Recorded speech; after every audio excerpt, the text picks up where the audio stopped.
ඔබත් SLT පාරිභෝගිකයෙකු නම් ඔබේ හිතවතෙකුට SLT නව සබඳතාවයක් 50%ක වටනමක් සහිතව ලබා දී ඔබේ බිල්පතට රුපියල් 6000ක් දක්වා වටනමක් හිමි කරගන්න.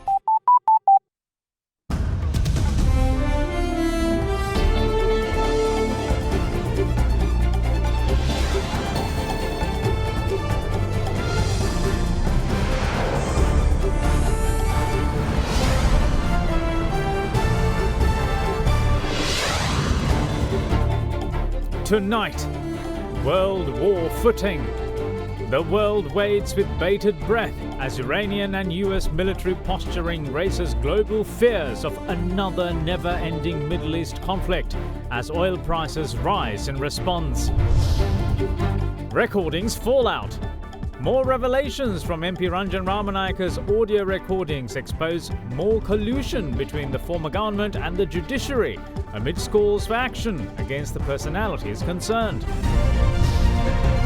Second time lucky. The Attorney General files a revision application of the Colombo Chief Magistrate's granting of bail to former Minister MP Rajitha Senaratne. All that and much more coming up on First at 9. This Wednesday, the 8th of January 2020. From AdaDerana, this is AdaDerana First at 9. It always feels good when you are appreciated. SLT non-stop broadband. Free loyalty data added as you stay connected. Live from Studio 24 in Colombo.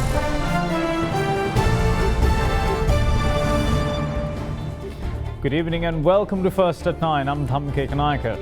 Now, tensions in the Persian Gulf have taken a turn for the worst following events of the past few days that began with the killing of Iranian Quds Force head General Qasem Soleimani by the United States military. Following Iranian retaliatory attacks on US military bases in Iraq, fears of all-out war have reverberated the world over as the world watches with bated breath to see how President Donald Trump will react following previous threats of severe consequences if Iran did respond to the killing of General Soleimani. The US has denied any reports of casualties so far, but following videos being posted online of missiles hitting the bases, fears grow that the US response will be a good indication of the reality of this claim. Iran's Revolutionary Guard's Quds Force head, General Qasem Soleimani, once considered an allied commander by the United States military for his role in combined US-Iranian operations against ISIS in Iraq, was killed, along with Iraqi militia commander Abu Mahdi al-Muhandis shortly after landing at Baghdad's main international airport last Friday. In response, last evening, just hours before General Soleimani's burial, Iran's Islamic Revolutionary Guard's aerospace forces launched more than a dozen ballistic missiles against the Ain al-Assad and Erbil bases in Iraq, bases that house hundreds of US and allied security forces personnel. Videos posted online showed massive explosions at the Ain al-Assad base, indicating that US air defenses may not have succeeded in intercepting the Iran Fateh 110 short-range ballistic missiles. Following the missile strike, Iran's spiritual leader Ayatollah Ali Khamenei addressed the public and called the retaliation a slap in the face to America and called for an end to the seditious US presence in the Middle East. Meanwhile, Iran's Foreign Minister Javad Zarif stated that the Islamic Republic plans to respond in a very harsh way but proportionally to any further US military action against Iranian targets. Well, we've said very clearly that if the United States takes any further action, Iran will respond accordingly and we will respond in a very harsh way, but proportionately. The US government denied Iran's top diplomat a visa to attend the United Nations Security Council meeting, where he was expected to make his case against the unprovoked US aggression. Meanwhile, US President Donald Trump responded to the Iranian strikes with a customary tweet, denying any claims of casualties, saying all is well, and revealing that an assessment of the damage is still underway. He's expected to make a statement on the situation this evening. Hezbollah leader Syed Hassan Nasrallah, in a televised public address following the drone strike, called on groups within the axis of resistance to deliver a fair punishment to US military interests in the Middle East, but warned them against targeting of American civilians in the region, explaining that doing so would only serve Trump's interests. As opposition to Trump's actions grow, former US Secretary of Defense, former CIA Director and former White House Chief of Staff Leon Panetta weighed in on the war threat, warning against yet another Middle East war, which history has shown to be easy to start but hard to end. Well, I'm thinking that we are on the brink of another Middle Eastern war. And what we've learned in the 21st century is that it's easy to get into these wars and difficult to get out. Former US Ambassador to Iraq, Chris Hill, warned of the threat to the global oil industry from possible US retaliatory attacks, warning that Iran had already proven its ability to reach vital oil infrastructure in the Middle East, following the Saudi Aramco drone attacks last year. Do we attack Iranian targets? Do we go after launch sites? Would we go after economic targets, such as their oil industry? Have to be careful there, because a few months ago, the Iranians demonstrated they could do that to the Saudis. So I'm not sure we want to start an oil battle, which could result in higher gasoline prices in this country and elsewhere. So, you know, Iran, it didn't just get formed yesterday. It's a pretty serious country. It's been around in various formats for some 4,000 years, and I think we ought to keep that in mind. Accordingly, international Brent crude prices rose by 1.4% to end at $69.21 today in response to the increase in Middle East tensions. Iran's ability to not only attack vital oil infrastructure in the Gulf, but also disrupt 21% of global oil supplies that flow through the Straits of Hormuz, could see oil prices rise even further, which could be a heavy price to pay for most emerging economies. Analysts are already predicting oil prices to surge past the $100 mark per barrel if Iran does blockade the 21-mile wide Strait of Hormuz, preventing supplies from Saudi Arabia, Iraq, the UAE and Kuwait reaching international markets. Now, in light of these manifestations in the Persian Gulf, Sri Lankan Airlines announced today that they would alter the routes of its Colombo-London-Colombo flights to avoid the airspace of Iran and Iraq with immediate effect. The national carrier also says that the safety of passengers is of paramount importance and that they would ensure passenger safety by closely monitoring the situation and by staying in contact with relevant national and international authorities. Meanwhile, the Federal Aviation Administration also imposed restrictions over the airspace of Iraq and Iran and the Persian Gulf today, following the volatile situation prevailing there. The US FAA pointed to the potential for a miscalculation or misidentification for the restrictions on US civil aviation operations.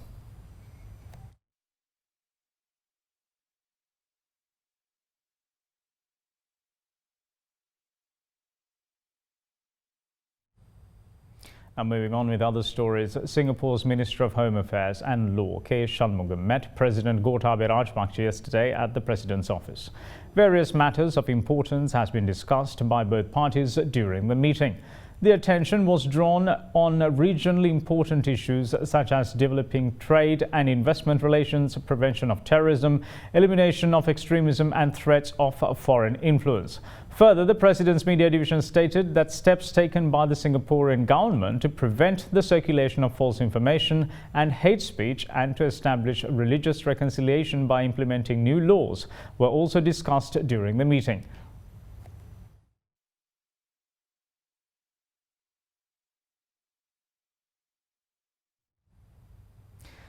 Now, in Parliament today, new opposition leader Sajith Premadas's claim that the government is fixated on exacting political vengeance was mocked by MP Vimal Weerawansa, serving up himself as a prime example of the ousted government's partial conduct. That wasn't all, as the prevailing popular topic, MP Ranjan Ramanayaka's audio recordings, were also taken up in the House today as well. ප්‍රතිපත්ති ප්‍රකාශනයේ පොරොන්දු ඉටු කිරීම පසෙ කළා විපක්ෂයේ මන්ත්‍රීවරුන් දඩයම් කරමින් පසුගිය රජයේ සමයේ ලබා දුන් රැකියා විශාල ප්‍රමාණයක් අවලංගු කිරීමෙන් සහ එම රැකියාලාභීන් රැකියාවලින් දොට්ට දැමීමෙන් දේශපාලන පරිගැනීම් ආරම්භ කර ඇත.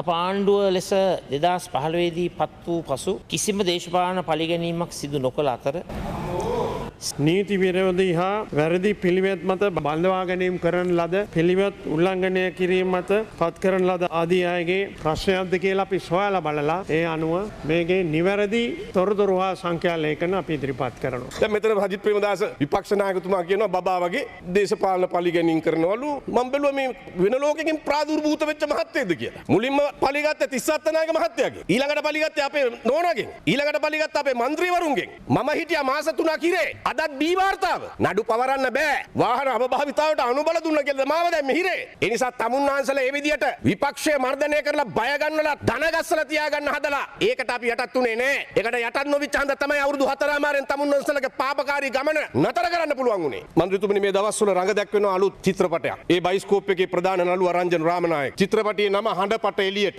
ඒ හඬපට එළියට එකින් එක එනවා චිත්‍රපටයේ ජවනිකා එකින් එක එනවා එනකොට සලුපට අහසට යන්න පටන් ගන්නවා තලතා සුලතා දේවිය ඉන්නවා. ඉදිරියේදී ඔබතුමියයි රංජන් මැතිතුමයි අතර ගිය කතා බහකුත් ඊද නැද්ද කියලා මම දන්නේ. පත්මිනී රණවක හිටපු විනිශ්චයකාරතුමියගේ සලුපට අහසට. ඒකෙන් උනේ නීතියේ කන්‍යාවියගේ තනපටේ පව ගැලවුණා. සලුපට විතරක් නෙවෙයි. ඔය එලිවෙච්ච ටිකයි 1,27,000ක් තියෙනවා හඬපට. දැනට ඇවිල්ලා තියෙනවා පත්මිනී රණවක, ශානි අබේසේකර, ගිහාන් පිලපිටිය, පියුමි හංසමාලි සමහරව මෙතන කියන්න බෑ. බලන්න එයාගේ තියෙන හැදියාව. මේක තමයි දිට්ඨ ධම්ම වේදනීය කර්මය කියලා කියන්නේ. නාමල්ල හිරේ දාන්න. කවුද කියන්නේ? පොලිස්පති රංජන් රාමනායක. එක තැනක මේ අපේ රංජන් රාමනායක මැතිතුමා කියනවා මෙන්න මෙහෙම එකක්. සජිත්ට ලොකු කැපැසිටියක් නැහැ. ඔළුවේ මුකුත් නැහැ. මම සජිත් එක්ක ළඟින් වැඩ කරලා තියෙනවා. කිසි කැපැසිටියක් නැහැ. ඒ දඬුවල ගිහිල්ලා බොරු පබ්ලිසිටි ගන්න ෂෝ දානවා. හොඳට තේරෙනවා යාව පාලනය කරන්න කිලී මෛත්‍රී ගුණරත්නයි එහෙම කියලා. තනි තීරණ ගන්න බෑ යාට. මම නෙවෙයි කියන්නේ. ඒ මැඩම් මට මීට කලින් ලොකු උදව්වක් කරලා තියෙනවා. මොකක්ද උදව්ව? රංජන රාමනායකට විරුද්ධව තිබ්බ පැමිණිල්ලක්. එක්තරා තරුණියක් ඇයට බලහත්කාරකම් කරයි කියලා දැම්ම නඩුවක්. ඒ නඩුව විභාග කළේ ගංගොඩවිල උසාවියේ. විනිශ්චයකාරතුමිය කවුද? පත්මිනී රණවක. අන්න කියනවා ශානි අබේසේකරට එතුමිය මට ලොකු උදව්වක් කරලා තියෙනවා කියලා. දැන් ගිහිල්ලා ගංගොඩවිල උසාවියට හඬපට ටික මාධ්‍ය වලින් ප්‍රසිද්ධියට පත් කරන එක වළක්වන්න වාර නියෝගයක් ඉල්ලන්නේ. මම දන්නේ ඒ වාර නියෝගේ දුන්නොත් නැවතත් මේ රටේ ජනතාව හිතනවා අර වගේම තීන්දුවක් කියලා. වාර නියෝග දෙන්න අවශ්‍ය වෙන්නේ නැහැ. මහජනයා දැනගන්න ඕනේ ගෙවිච්ච අවුරුදු 4මාර වෙච්ච දේ. මේ අපේ හඬපට නෙවෙයි එතුමගේ හඬපට තැටිගත කොට තිබෙන හඬපට. මේගොල්ලෝ අහනවා හඬපටි කොහොමද මාධ්‍යට යන්නේ කියලා. පොලිසියේ බාරයට ගත්තු හඬපති රංජන රාමනායක මහත්තයාගේ වම් අතේ ඇඟිලි සලකුණක් තියලා එතුමා ඉදිරිපිටම සීල් කරලා තියෙන්නේ. ඒවා අධිකරණයට බාර දීලා අධිකරණයෙන් තමයි පිටපත් ඉල්ලගන්නේ. පොලිසිය බාරයේ තියෙන කිසිම හඬපටයක් මාධ්‍යයට ගිහිලා නැහැ. පොලිසියට මේ හඬපට රංජන්ගේ ගෙදර තියලා ගන්න කලින් වෙනත් පුද්ගලයා අතට මේවා පිටපත් ගිහිලා තියෙනවා. ඒක හොයන්න ඕනේ රංජන රාමනායක කොහොමද එහෙම උනේ කියලා. Now, the Attorney General has filed a revision application against the Colombo Chief Magistrate's order granting bail to parliamentarian Dr. Rajitha Senaratne. On the 19th of December, MP Senaratne had filed an anticipatory bail application seeking the prevention of his arrest, which was rejected by the Colombo Chief Magistrate's Court. The following day, he lodged another anticipatory bail application. However, 4 days later, Colombo Additional Magistrate issued a warrant to arrest MP Senaratne. Officers of the CID and the police STF had searched two of Senaratne's residences in Colombo and Beruala but failed to place him under custody. On the 26th of December, it was reported that Senaratne was admitted to Lanka hospitals in Narahempita. The next day, he was arrested and remanded over the white van media briefing he had convened in November. Although he continued to receive treatment at Lanka hospitals, the CID later took charge of the former health minister. On the 30th of December, Colombo Magistrates Court ordered to release the former health minister on bail. The Attorney General's coordinating officer said today that the Attorney General filed a revision application against the parliamentarian Dr. Rajitha Senaratne's bail order.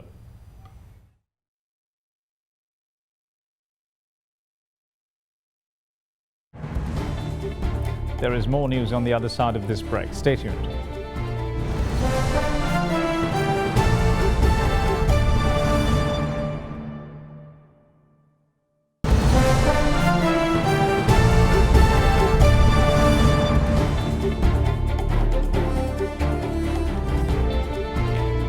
Welcome back. This is First at 9. Now to one of our top stories. More audio recordings depicting collusion between the former government and the judiciary targeting the past government's political opponents have come to light. Now let's see what surfaced today. The National Police Commission yesterday interdicted former director of the CID, SSP Shani Abesekara, for bringing disrepute on the police service through his telephone conversations with MP Ranjan Ramanayaka. In addition, it also called for a report on the matter from acting IGP CD Vikramaratne within 2 weeks.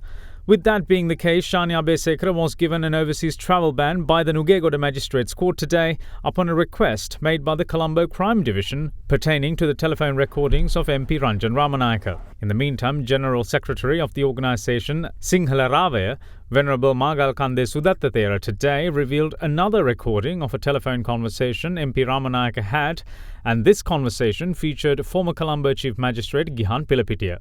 The conversation is about a court case pertaining to former Minister A.H.M. Fauzi misusing a vehicle. මේ වෙනකොට මහාධිකරණයෙන් ඔබට ගිහිල්ලා දැන් හඬපට දෙකක් ඇවිල්ලා තිබෙනවා. අලුත් කඩේ අංක 1 ප්‍රධාන මහේස්ත්‍රාත් හිටපු ප්‍රධාන මහේස්ත්‍රාත් ගිහාන් පිලපිටිය මහත්මයාගේ මහතාගේ සහ රංජන් රාමනායක මහත්මයා අතර සිදුවන හඩපටියක් තුන්වෙනි පාර්ශවකාරයෙක් හැටියට මැඩම්ව සම්බන්ධ කරගමුයි කියලා කියනවා. දිල්රුක්කි ඩයස් කියන අල්ලාහ් සහ දූෂණ විමර්ශන කොමිසම සභාවේ හිටපු සභාපති නිය වියයි යුතුයි කියලා අපි අනුමාන කරනවා. හලෝ මොර්නිං කරදර කරනවට සමා වෙන පෞසිකේ වැඩේට මුළු ජනතාවම බලන් ඉන්න ඔබතුමා ගැන අද පත්තරවල දාලා තියෙනවා. මට ඔබතුමාත් එක්ක පොඩ්ඩක් කතා කරන්න ඕනේ. ඒක අපිට කල් තියෙනවා ඒක නොවැම්බර් 8 ඊට ඉස්සෙල්ලා පොඩ්ඩක් අපි හමු වුණා නම් වඩා හොඳයි නේද? ආණ්ඩුවම බේරගන්න පුළුවන් ඔබතුමාට කියන තැනකට වඳින්න ඕන උදව්වක් කරන්න. ආණ්ඩුවම බේරන කවුරු නෑ නේද උතන? නෑ මම වාහනේ මේ හරවන ගමන් උසාවියට. ඔව් පැය ගානක් කරේ දැම්මත් ඇති. පැයක් දැම්මත් ඇති. පුළුවන් ද ප්‍රතිපාදන දෙනවද? අනේ ප්‍රතිපාදන අපි මේ මැඩම්ට තමයි පුළුවන් කරන්නේ. ඒක පොඩි දෙයක් තියෙනවා සාතිකයක් දාගන්න. ඒක තමයි මැඩම්ට කතා කළා මම. අන්න හරි. එයාට තියෙන්නේ එයා එල්ලීම කරා නම් මොකද ඒගොල්ලෝ එන්නේ එයායි කියනවා මේකට අපදීමට විරුද්ධ නැහැ කියලා. එතකොට ඇවිල්ලින් අපදීමට විරුද්ධ නැහැ කියුව හැටි මට ඔය අසරණ වෙනවා ඒක ඇත්තේ. මම අසරණ වෙනවා. මේ දැන් අර වෝටර්ලාගේ කිතුනේ කෙලින්ම හෙල්ල නීති ප්‍රතිකින් කියනවා අපි අපදීමට විරුද්ධ නැහැ. අපි චුට්ටකට මේ ගැන කතා කරගමු කොහොමද මේක මේ අපි ඔක්කොම බේරලා අධිකරණේ බේරන්නත් දෙපැයි මම මේ කියන ආයතනයේ එතකොට අර තියෙන මහජන විශ්වාසය ඇයි අනිත්‍යවට කරනවා නම් මේක විතරක් කරේ ආණ්ඩුව මොනවට ආණ්ඩුවේ ටෙක්නික් කියලා ඒක ආණ්ඩුවට හොඳ නැහැ මම ඒ වාර්තම කලපිට ගෙවුවා. ඒ හින්දා අපි ඒක සියලු දෙනාම බේරෙන විදිහට අර පැමිණිල්ලෙන් ඇපදීමට මේ විරුද්ධයි විරුද්ධ වීමට හේතුව මේකයි කියලා මේගොල්ලෝ පිටතම ගහන්නේ අපි පලි ගන්නවා කියන්නේ මෙයා පොඩ්ඩක් දැම්මොත් අපි සේරම ගේනවා. හරි. මට පරිගණීමක් නැහැ නේ කාමුකු කියන්න බෑනේ අපේ අවශ්‍ය කරන. හරි. අන්න එහෙනම් කරන්න ඕනේ අපේ මේ මැඩමුයි ඔබතුමයි මායි චුට්ටක් අපි කොන්ෆරන්ස් හරි දාලා.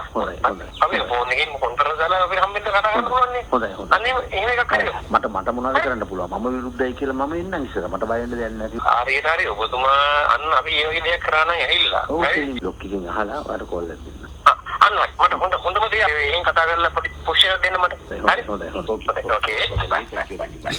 Another similar recording the UNP MP had with regards to the arrest of MP Udaya Gammanpila with a relevant investigative officer is also now available to media.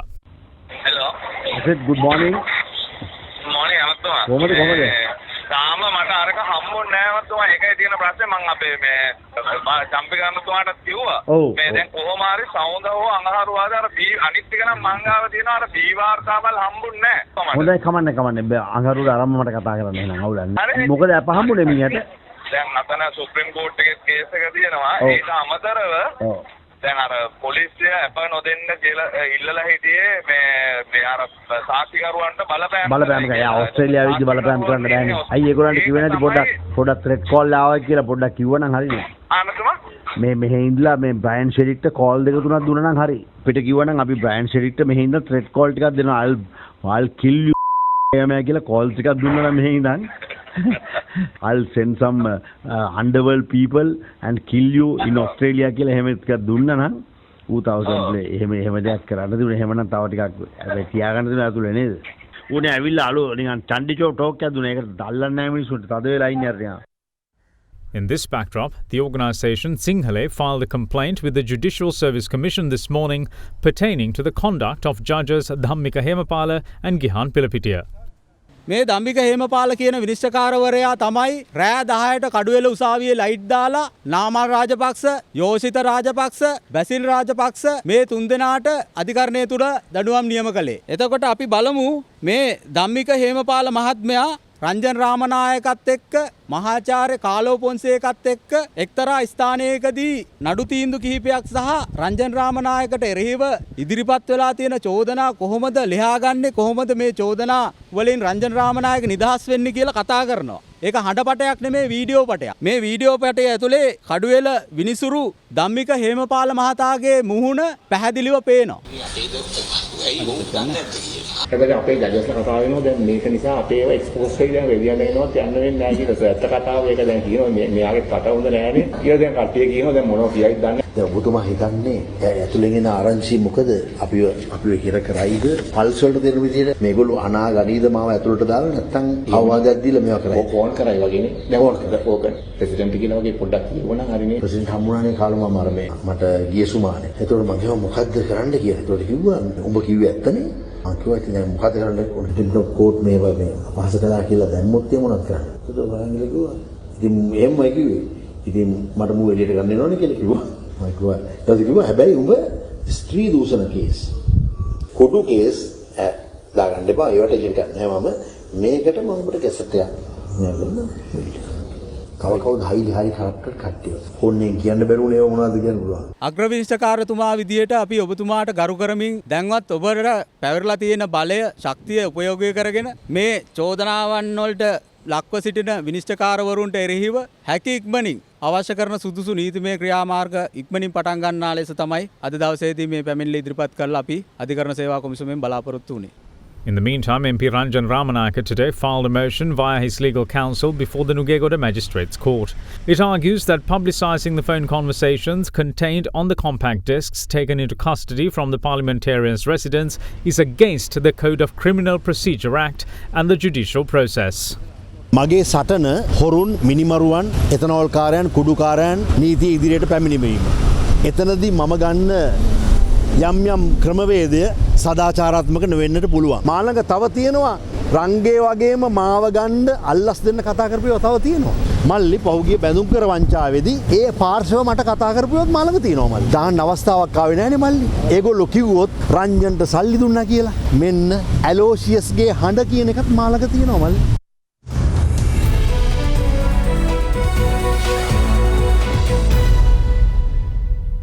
Now, lawyers of the former CEO of Nissan, Carlos Ghosn, has made accusations that the company was conducting biased investigations of his leadership. Attorneys of Ghosn further stated that the inquiry, which led to his arrest in Japan, was launched with the specific predetermined purpose of taking down Carlos Ghosn and that the investigation was never about finding the truth.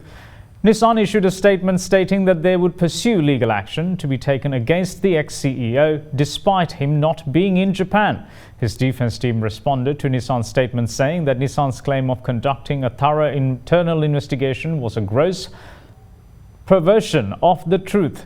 Nissan, however, went on to defend its stance to remove Ghosn from office, saying that he was not fit to serve as an executive.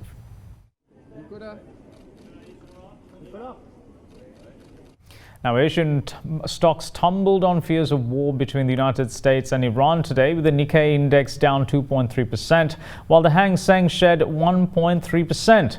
Meanwhile, local stocks plunged 2.11%, falling 127.25 points below the psychological 6,600 points in the worst fall since the Easter attacks in April.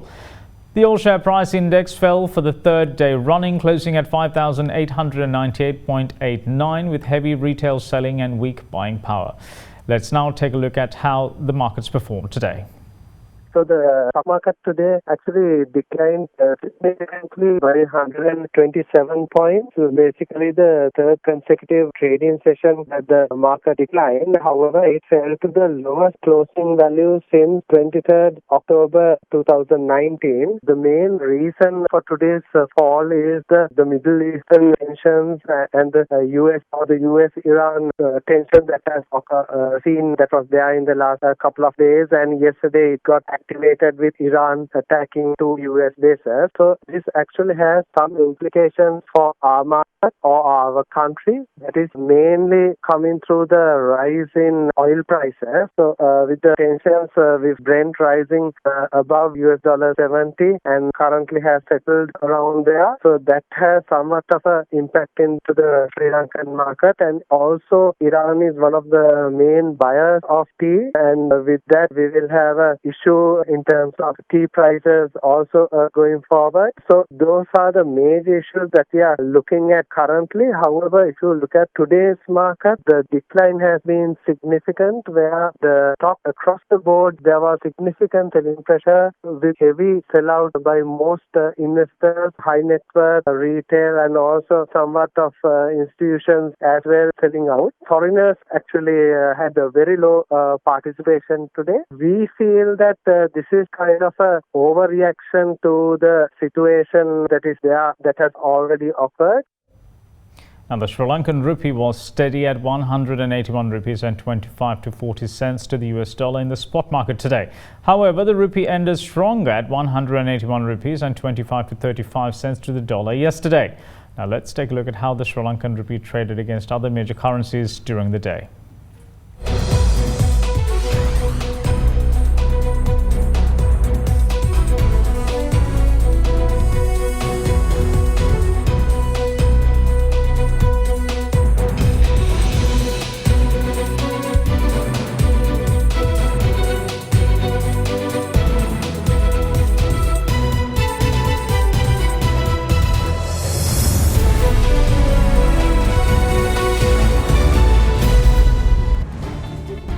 we take a look at what else is happening around the world on the other side of this break. Stay tuned.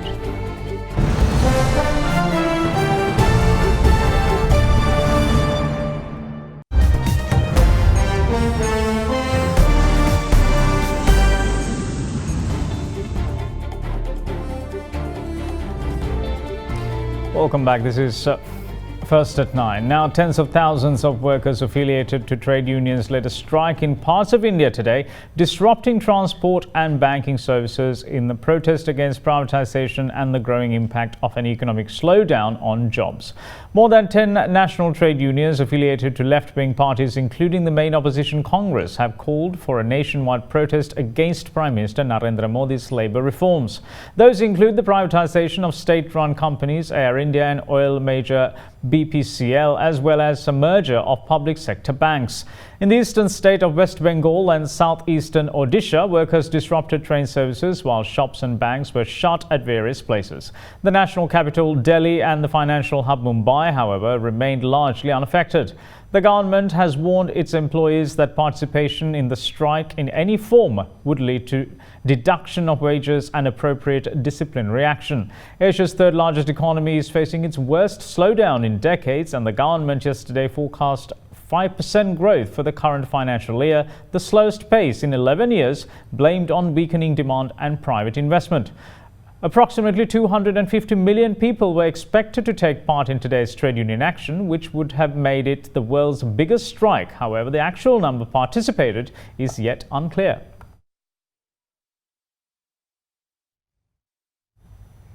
Now, in the meantime, Puerto Rico was hit by a 6.4 magnitude earthquake yesterday, causing one death and power cuts across the island. This was the strongest in a series of earthquakes that have affected Puerto Rico since December of last year.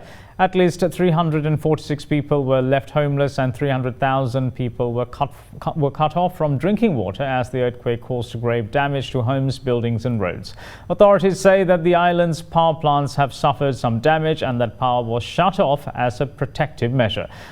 The governor of the island has declared a state of emergency, saying that Puerto Rico had not seen this kind of a situation in 102 years. Declaring a state of emergency activates the island's National Guard to help with necessary recovery efforts. A 73-year-old man is the only confirmed death in the incident so far.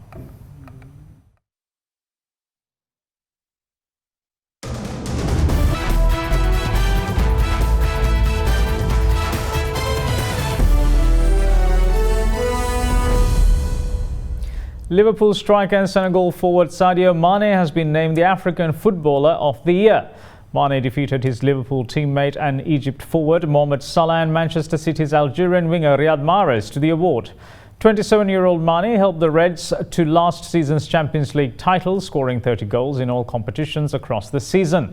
He has scored 15 goals so far this season, with Liverpool 13 points clear at the top of the Premier League table.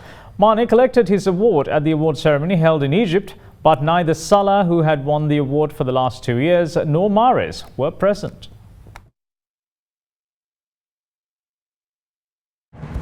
And that's it from all of us here at First at 9. Thanks for watching. Bye-bye.